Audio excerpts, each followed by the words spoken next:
आदाब नाजरीन, news vibes of India में आपका खैर मकदम। मैं हूं गौहर पीरजादा। इस वक्त जो हम खास बात करने जा रहे हैं वो जम्मू कश्मीर के हवाले से है, जम्मू कश्मीर की सिक्योरिटी के हवाले से। हाल ही में जम्मू कश्मीर में 6 साल के बाद एक नई हुकूमत बनी। 10 साल के बाद इलेक्शंस हुए, फ्रेश इलेक्शंस, लेकिन 6 साल के बाद जो हुकूमत बनी उसके बाद ही हमने ये देखा कि सिक्योरिटी के हवाले से बहुत सारे इश्यूज हुए हैं। कई सारे हमले हुए, मिलिटेंट अटैक्स में इजाफा हो गया।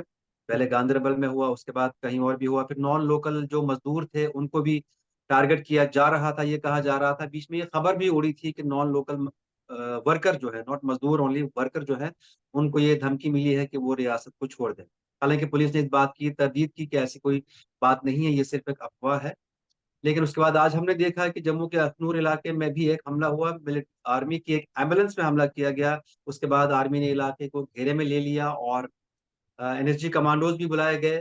फिलवक्त ये ताज़ा रिपोर्ट ये है कि एक दहशतगर्द को हथियार के समय की लाश बरामद हुई है और हथियार के समेत वो उसकी लाश बरामद हुई है। सिक्योरिटी के हवाले से हम बात करेंगे। हमारे साथ इस वक्त मौजूद है senior journalist Ajay Kaul ji. Ajay ji, welcome to News Vibes of India. आप ये बताइए कि क्या हो सकता है, ये क्या रीजन है कि ऐसे इश्यूज आ रहे हैं और मिलिटेंट और दहशतगर्दाना हमलों में इजाफा हुआ है। शुक्रिया गौरव जी। देखिए, हमको ये देखना है कि जो बैकग्राउंड है, जो आतंकवाद है कश्मीर में, ये पाकिस्तान स्पॉन्सर्ड है। पाकिस्तान से ही इसमें सारा कंट्रोल, कंटेन, स्पॉन्सर, कंडक्ट सब किया जाता है पाकिस्तान से। जी। तो अभी जैसे जी। हाल के इलेक्शंस हुए जम्मू कश्मीर में, इतने पीसफुल इलेक्शन हुए और लोगों ने इतने भारी तादाद में हिस्सा लिया और फ्रीली लिया और विदाउट एनी फेयर के, कोई डर के माहौल के बिना, जो इतने सालों में मेरे ख्याल से 1987 के बाद पहली बार ऐसा हुआ जहां माहौल इतना फ्री था, मतलब fair, free from terror also. और ये जो माहौल बन रहा था जिसकी वजह से सब लोग अब कह रहे थे कि अब तो पीस वापस रिस्टोर हो गई है और अब सब कुछ नॉर्मल हो गया है, इलेक्टेड गवर्नमेंट भी आ गई है, पीसफुली ट्रांजिशन भी हो गया है, सब कुछ अच्छा से हो रहा है।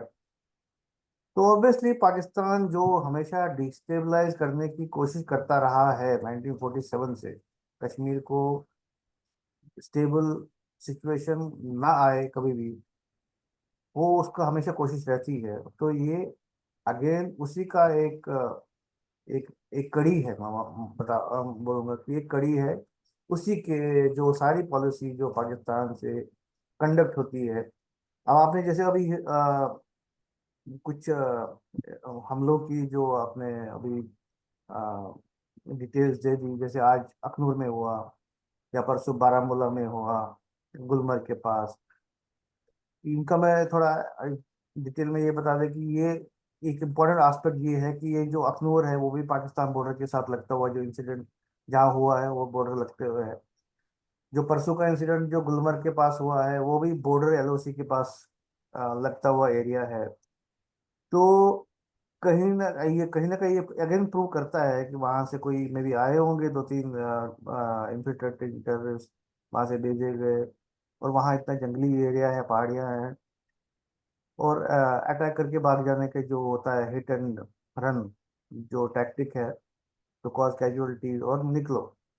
लेकिन आज अखनूर में जो इंसिडेंट हुआ, एप्रेंटली ये अच्छी बात, लकी बात रही है कि आतंकवादियों की, जो टेररिस्ट की खबर शायद लोकल्स को पहले मिल गई थी या उन्होंने स्पॉट किया था, जिसकी वजह से आर्मी अलर्ट थी और इसकी वजह से कैजुअलिटीज नहीं हुई और कोई नुकसान नहीं हुआ आर्मी की तरफ से। और इमिजिएटली स्विफ्ट एक्शन लेके आर्मी ने उस एरिया को घेरे में ले लिया और सर्च ऑपरेशन स्टार्ट भी किया इमिजिएटली। और अ, उसमें जैसे आपने बोला कि एक आतंकवादी की बॉडी अभी तक मिल चुकी है।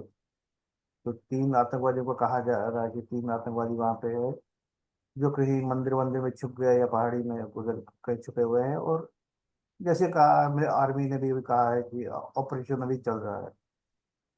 जी। बहुत। सर लेकिन ऐसा तो है नहीं कि क्या ऐसा पॉसिबल है कि ये जो टेररिस्ट आए हैं इन्फिल्ट्रेट किया है ये हाल ही में किया होगा? ऐसी भी एक मुमकिन है कि ये पहले ही से स्टेट में आए हों और ये इस तरह की हरकतें डिस्टेबलाइजेशन या इलेक्शन से पहले भी कर सकते थे हालात को खराब करने के लिए। क्या सिक्योरिटी में कोई चूक रही है या वो लोग किसी किसी खास वक्त का इंतजार कर रहे थे?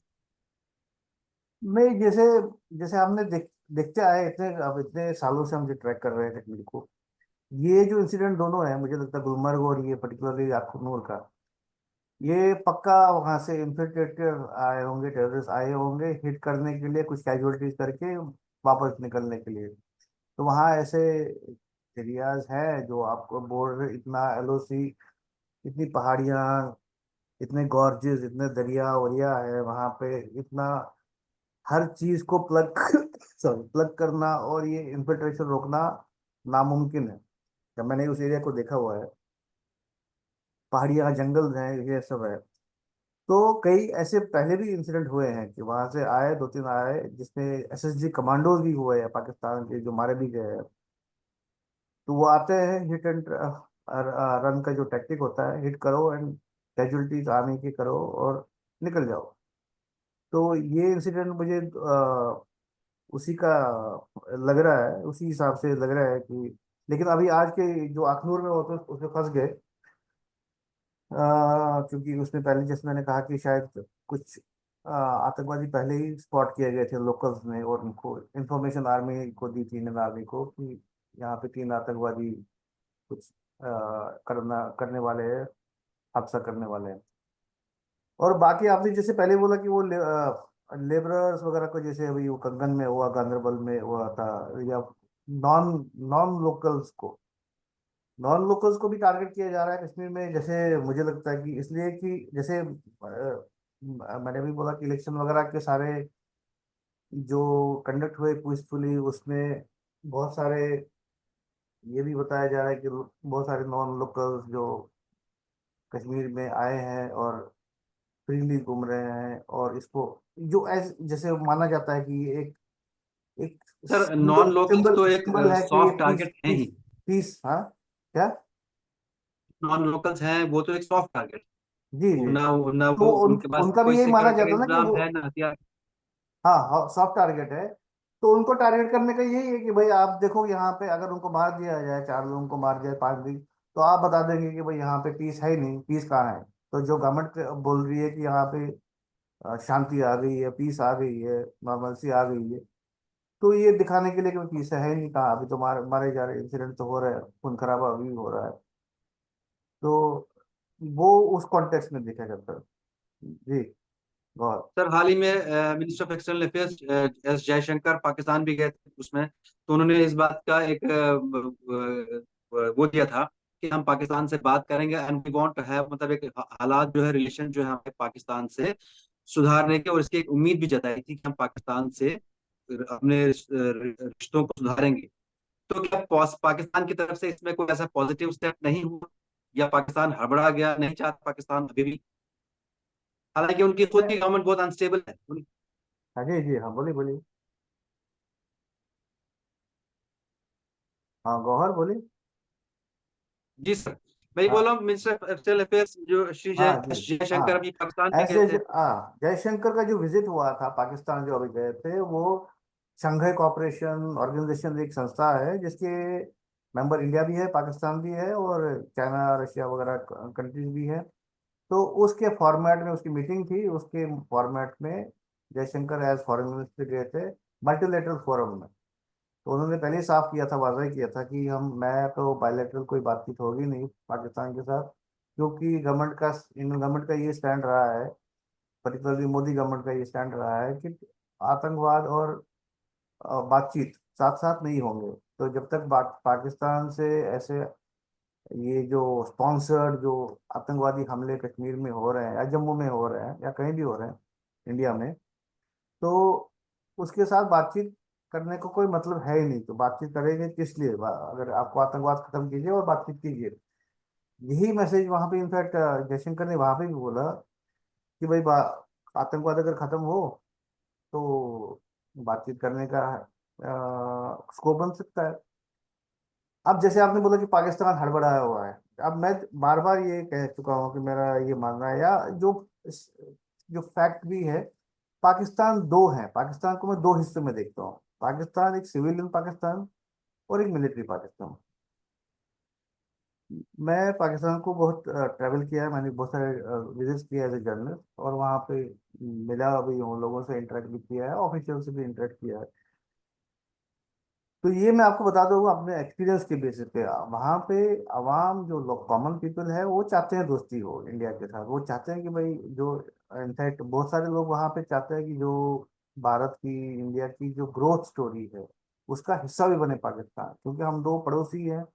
बेनिफिशियल होगा ट्रेड अगर हम करें, इंडिया पाकिस्तान करें, बहुत सारी चीज़ें में कम्प्लीमेंट्री कम्प्लीमेंटरिटीज हैं जो एक दूसरे को हेल्प कर सकती है। और ट्रेड, जब पाकिस्तान की जैसे इकोनॉमिक हालात बहुत खराब है, मतलब पेट्रोल का जो प्राइस है शायद 400 रुपये है, और ब्रेड तो 50 रुपए की है या 100 रुपए की है, या मतलब इससे कीमतें हाई है कि मतलब लोग परेशान है, कॉमन पीपल परेशान है।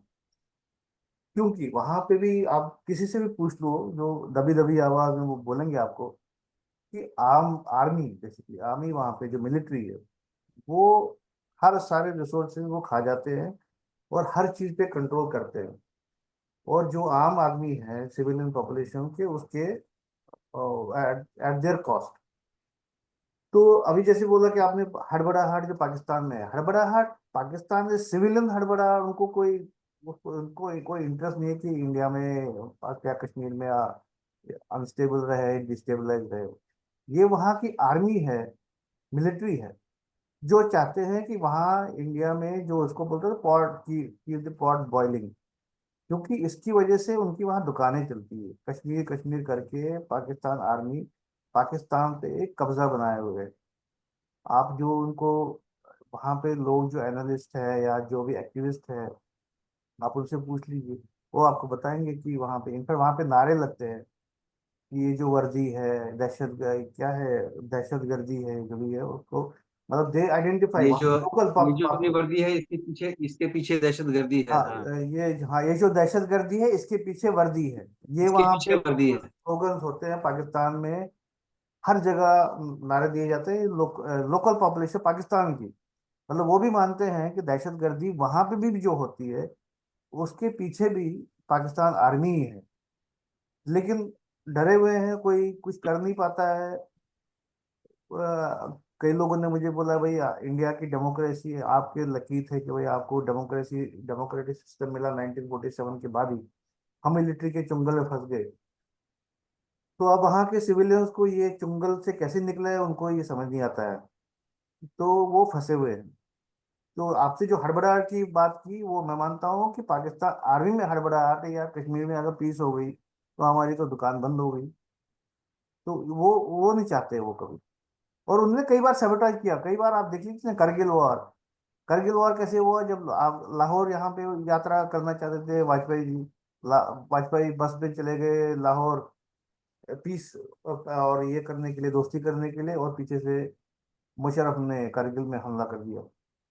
या इवन मोदी मोदी जब गए थे, वो एक सडनली वो नवाज शरीफ की, उसकी बेटी या किसके नाती के शादी में, बर्थडे में गए थे रादर। हाँ, एकदम से वो गए थे, जब आते ही इनफैक्ट और उन्होंने उनको एक अपने तोहफा भी दिया था। हाँ स्वेरिंग इन सेरेमनी पे नवाज शरीफ जो प्राइम मिनिस्टर थे उनको यहाँ बुलाया था। तो दोस्ती का हाथ बढ़ाया था। वहां गए और जो अभी मजाक भी उड़ाते हैं उनको बिरयानी खाने चले गए।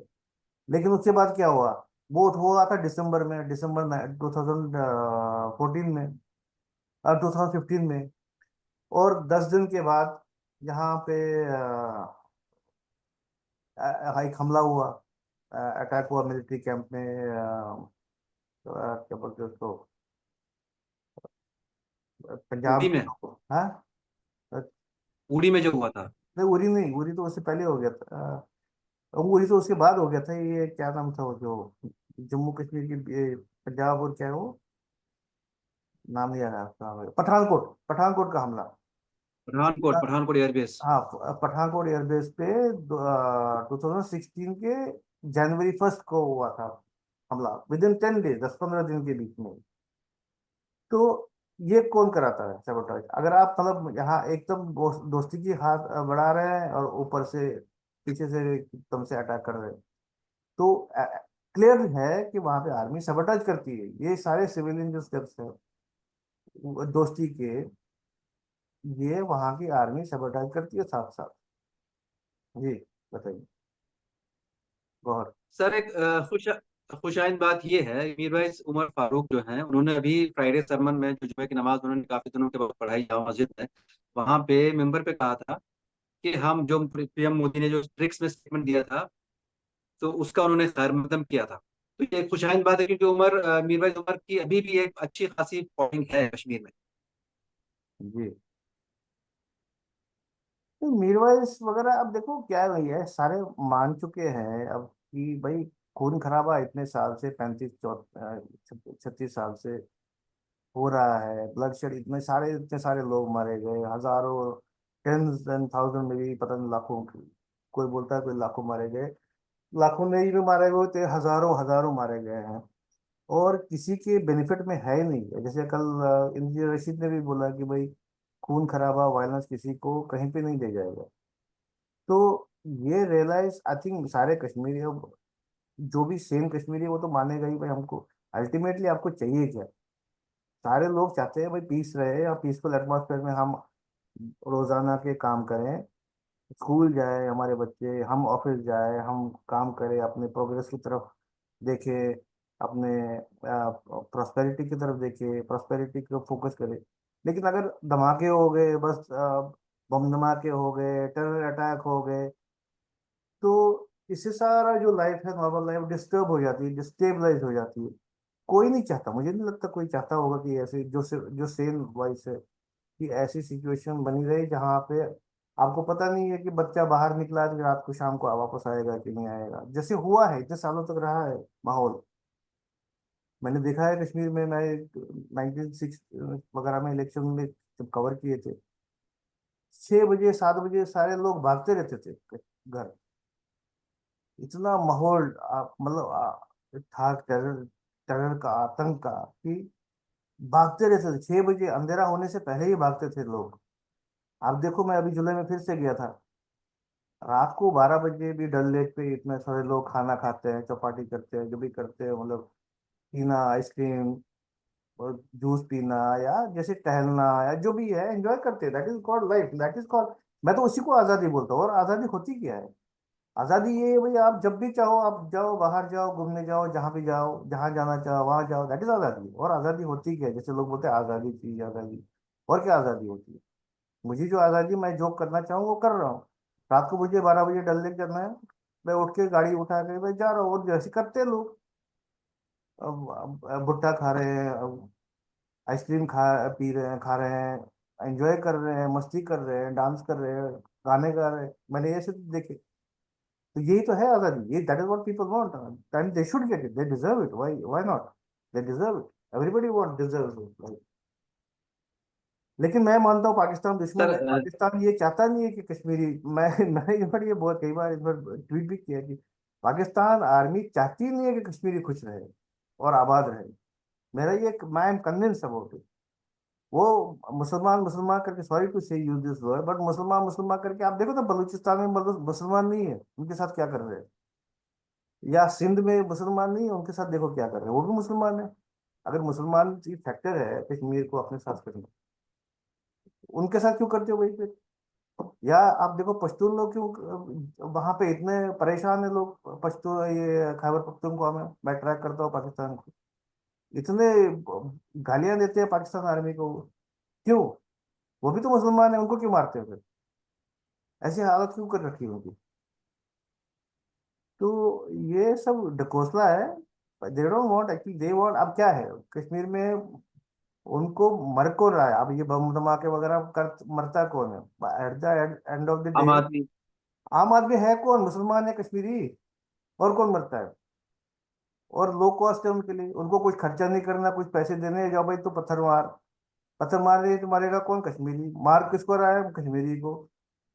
तो मार भी रहा है कश्मीरी, मर भी रहा है कश्मीरी, तो पाकिस्तान आर्मी को क्या जाता है? वो बैठा है वहाँ पे, कोई ब्रिगेडियर बैठा होगा, जनरल बैठा होगा, जनरल एंजॉय कर रहा होगा पार्टी। यहाँ मर रहे हैं कश्मीरी। कश्मीरी को ये समझना चाहिए। अकल अभी मेरे ख्याल से समझ आ गया है, कई बहुत सारे लोगों को समझ आ गया है, बट अभी भी कुछ है गुमराह लोग। हाँ जी।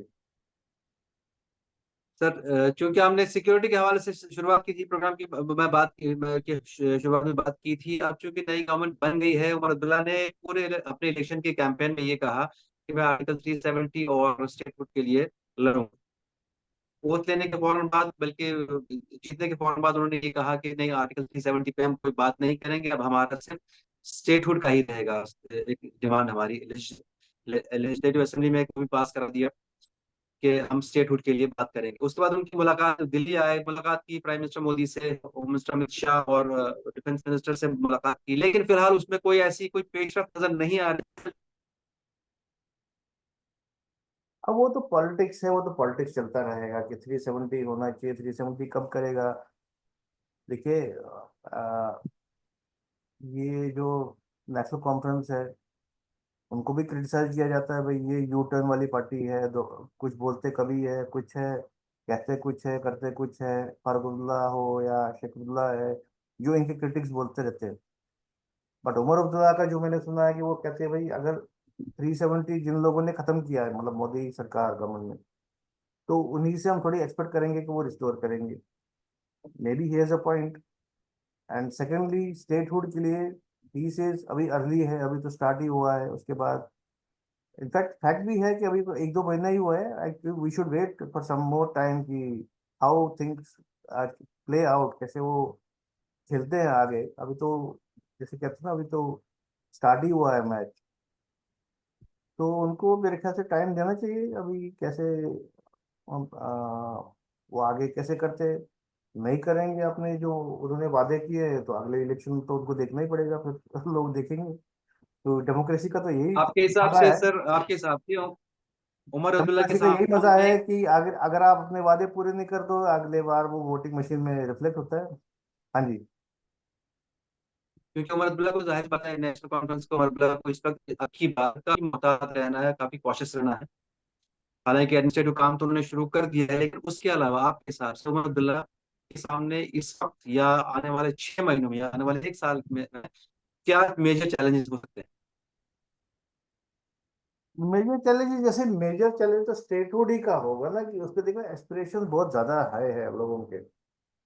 बाकी तो रूटीन जो काम है, बिजली है, सड़कें है, पानी है, वो तो खैर है ही। Those issues are there because लोग इतने 10 सालों से वो कहते हैं कि भाई हम अपने चुनिंदा लोग, हमारे एमएलए एमपी, जिसको हम एमएलए पर्टिकुलरली एमपी तो रहे हैं, जिसके पास हम जाके रोए कि भाई हमारे पास, हमारे यहाँ सड़क ठीक नहीं है, पानी नहीं है, बिजली नहीं है, या एजुकेशन नहीं है, जो भी है।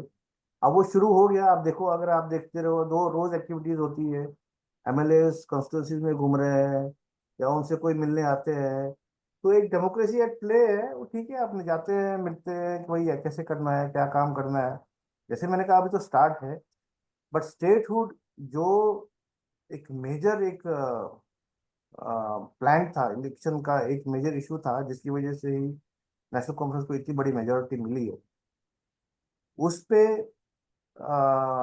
नेशनल कॉन्फ्रेंस कैसे आगे उस पे उसको इम्प्लीमेंट या उसको हासिल करने की क्या क्या काम करते हैं, कैसे करते हैं, वो देखना होगा। वो तो मेजर चैलेंज उनके लिए रहा है, रहेगा है। बिकॉज लोगों के एस्पिरेशंस, डीप एस्पिरेशन उसके साथ जुड़ी है, जैसे सबको मालूम है ये। हाँ, गौहर।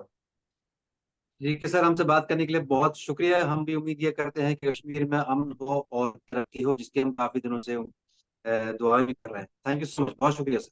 शुक्रिया, शुक्रिया।